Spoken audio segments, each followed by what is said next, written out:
Many atheists will not say that God exists or doesn't exist. What they say is that there's not enough compelling evidence to convince them that a God exists. This is kind of a mind game they like to play, so that you can't get them in the corner and have that aha moment.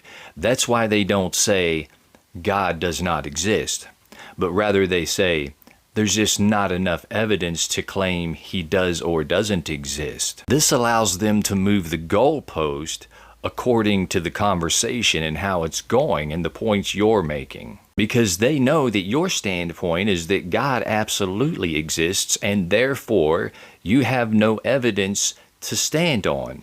Because many atheists were Christian, they happen to know that most Christians believe God is a literal actual man up in heaven somewhere.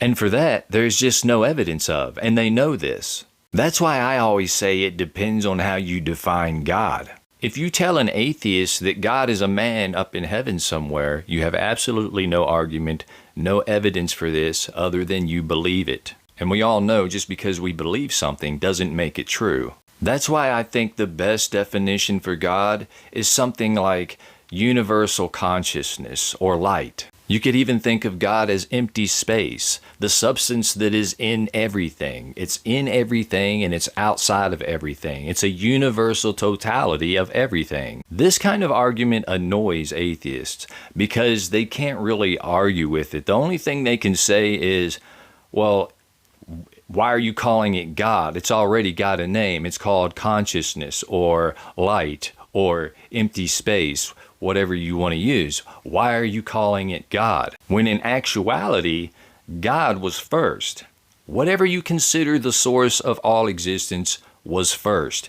It was called God long before the term universal consciousness or empty space, dark space, any of the scientific lingo came along. It was always just God, source, whatever you want to call it. So in actuality, science is what came along later on and changed God into things like universal consciousness. They gave it other titles like empty space, dark matter, all of these things that are unexplainable. What about the Big Bang? What do scientists consider the Big Bang? They consider it the source of all existence, the very beginning, the unknown portal from which all creation came into existence. It annoys atheists that we call something like light or consciousness or source God. They demand you use the scientific terms that have been given to what was once referred to as God.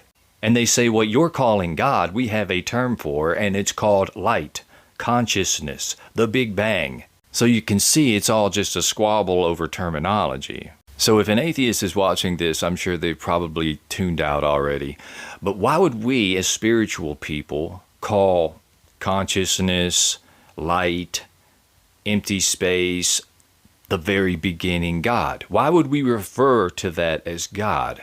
Because it makes life more intimate. It makes it more passionate. It gives life art. It gives life imagination. To a spiritual person, nature is no longer just nature. It's an extension of themselves. The universe and everything around them is an extension of themselves. It's more passionate. It's more intimate. It is more artistic and poetic. So once again, we ask ourselves, does God exist? That depends on how you define God.